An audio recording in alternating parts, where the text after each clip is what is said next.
Con su permiso, señor presidente. Compañeras y compañeros legisladores, acudo a esta máxima tribuna para presentar el proyecto de decreto por el que se reforma el primer párrafo de la fracción cuarta y el quinto párrafo del inciso C de la misma fracción del artículo 115 de nuestra ley fundamental, el cual tiene como propósito medular garantizar que los gobiernos municipales cuenten con plena autonomía para administrar su hacienda y que los recursos sean ejercidos bajo el principio de sostenibilidad financiera. La disponibilidad de los recursos financieros y su manejo responsable, eficaz, eficiente y transparente representan aspectos fundamentales que invariablemente determinan la capacidad de los gobiernos municipales para incidir de manera directa en la calidad de vida de los ciudadanos, desde la mejora en la cobertura y calidad de los servicios básicos hasta la implementación de políticas públicas que impacten en el desarrollo local. Como sabemos, los principales ingresos que intervienen en la administración financiera municipal se clasifican en dos grandes rubros según su origen. El primero corresponde a los ingresos propios, que van desde impuestos, derechos, productos de aprovechamiento y contribuciones de mejora. Y el segundo, que son los transferidos por la Federación o el Estado, en el marco de un acuerdo de coordinación fiscal.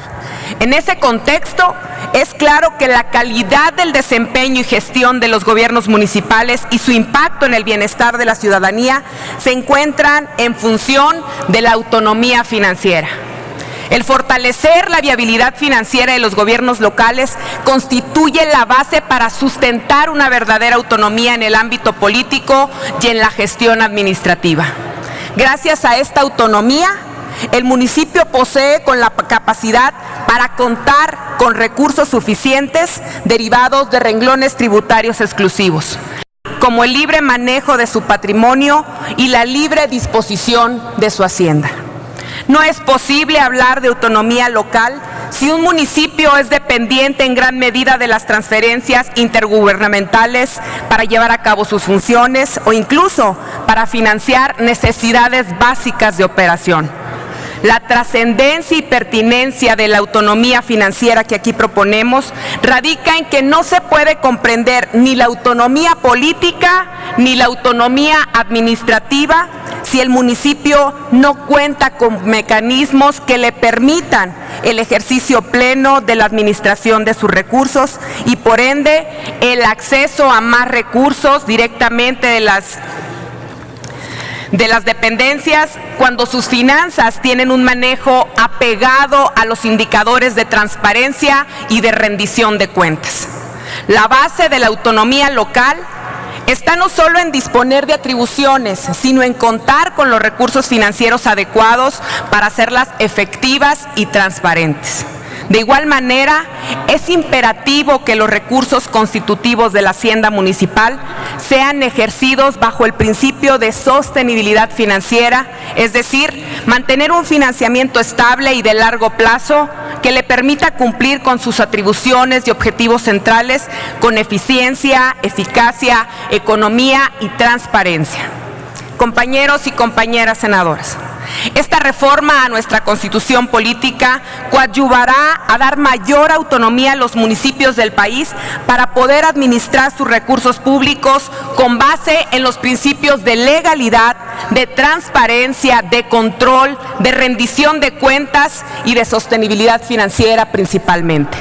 Estimulará y fortalecerá también a los municipios para que mejores prácticas de políticas públicas puedan tener más acceso a gestionar recursos por su desempeño de excelencia. Es la hora de dar a los municipios más mecanismos de coordinación fiscal que les permita corresponder a las demandas ciudadanas. Contribuirá también a consolidar al municipio en una institución fundamental con finanzas públicas sanas para fortalecer el desarrollo regional y con ello mejorar la economía de las familias mexicanas. Es cuanto, senador presidente. Muchas gracias. Gracias, senadora Acosta Islas. Túrnese a las Comisiones Unidas de Puntos Constitucionales, de Desarrollo Municipal y de Estudios Legislativos Segunda. Esta mesa directiva del Senado de la República da la más cordial bienvenida a un grupo de estudiantes de la Universidad Autónoma de Aguascalientes, invitados por el senador Fernando Herrera Ávila. Sean ustedes bienvenidos al Senado de la República. Asimismo, el Senado de la República se congratula en recibir a un grupo de estudiantes del 6º grado de preparatoria del Tecnológico de Monterrey, Campus Santa Fe, invitados por la senadora Cristina Díaz Salazar. Bienvenidos al Senado. Corresponde el uso de la palabra a la senadora Silvia Martínez Elizondo para presentar a nombre de diversos senadores un proyecto de decreto por el que se reforman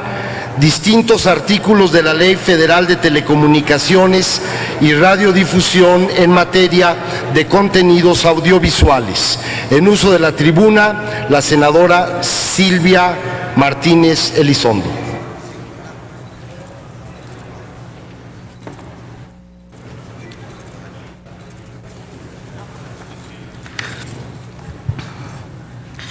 Con su venia, señor presidente.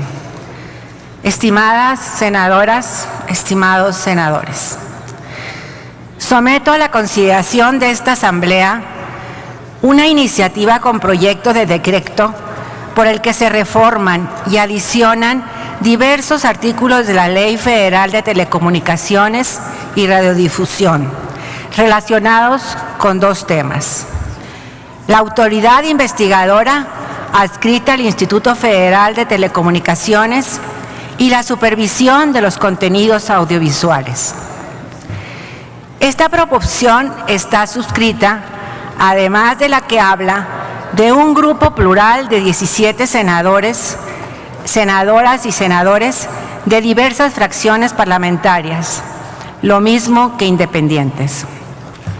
Sandra Luz García Guajardo, Adriana Dávila Fernández, Adriana García García, Héctor David Flores Ábalos, Sonia Rocha Acosta, Rosa Adriana Díaz Lizama, María del Socorro, María del Rosario Guzmán Áviles, Juan Carlos Romero Hicks, Víctor Hermosillo y Celada, Ernesto Rufo Apel, Héctor Larios Córdoba, Raúl Gracia Guzmán, Alejandra Barrales Magdaleno, Luis Sánchez Jiménez, Angélica de la Peña Gómez, Laida Elena Sansores San Román y Alejandro de Jesús Encinas Rodríguez, lo cual me da mucho aliento y seguridad para pensar que será aprobada en este periodo.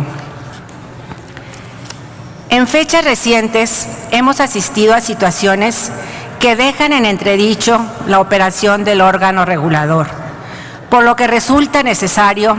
regresar a los orígenes de la regulación constitucional con el propósito de rescatar algunas de las finalidades que motivaron a efecto de hacer prevalecer un marco de actuación institucional que le asegure al IFT la capacidad jurídica suficiente para ejercer las atribuciones constitucionalmente asignadas. Cabe recordar que el 11 de junio del 2013 se publicaron en el Diario Oficial de la Federación reformas y adiciones a diversas disposiciones de la Constitución aplicables a los sectores de telecomunicaciones y radiodifusión, que generaron un cambio normativo altamente significativo en la regulación de los derechos fundamentales de libertad de expresión y derecho a la información, y de igual manera transformaron los parámetros regulatorios en materia de competencia económica en los sectores ya señalados.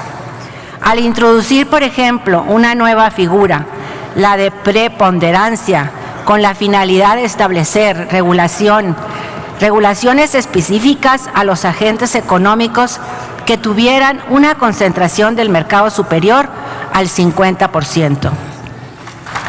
No obstante, La reforma legal consecuente, publicada en el Diario Oficial de la Federación el 14 de julio de ese año, disminuyó de manera sustancial los alcances normativos de algunos de los principios constitucionales, como es el caso de la necesaria fortaleza que debe de identificar la actuación de la autoridad investigadora adscrita al Instituto Federal de Telecomunicaciones, así como la facultad de dicho órgano regulador para promover el cumplimiento óptimo de los derechos de las audiencias, aspectos normativos que constituyen el núcleo esencial de las reformas que plantea la presente iniciativa. La reforma constitucional transformó la naturaleza jurídica del regulador, que pasó de ser un simple órgano desconcentrado de la Secretaría de Comunicaciones y Transportes a un organismo público de autonomía constitucional, al que se le otorgaron un conjunto de atribuciones para fortalecer su operación,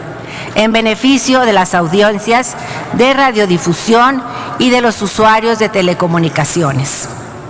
A ese respecto, no debe pasar desapercibido que la reforma al texto constitucional, como lo establece en particular el artículo 28, tuvo por finalidad que pudiera asegurarse el cumplimiento de lo dispuesto en los artículos 6 y 7 constitucionales. Es decir, que la razón de ser de la citada reforma, más allá de los alcances regulatorios en materia de competencia económica, se centraron en garantizar el cumplimiento de los derechos fundamentales de libertad de expresión, derecho a la información y derecho de acceso a las tecnologías de la información y la comunicación, en beneficio de las audiencias y los usuarios de contenidos audiovisuales de radiodifusión como de servicios de telecomunicaciones. Es por ello que corresponde a esta soberanía corregir el camino trazado en la legislatura secundaria.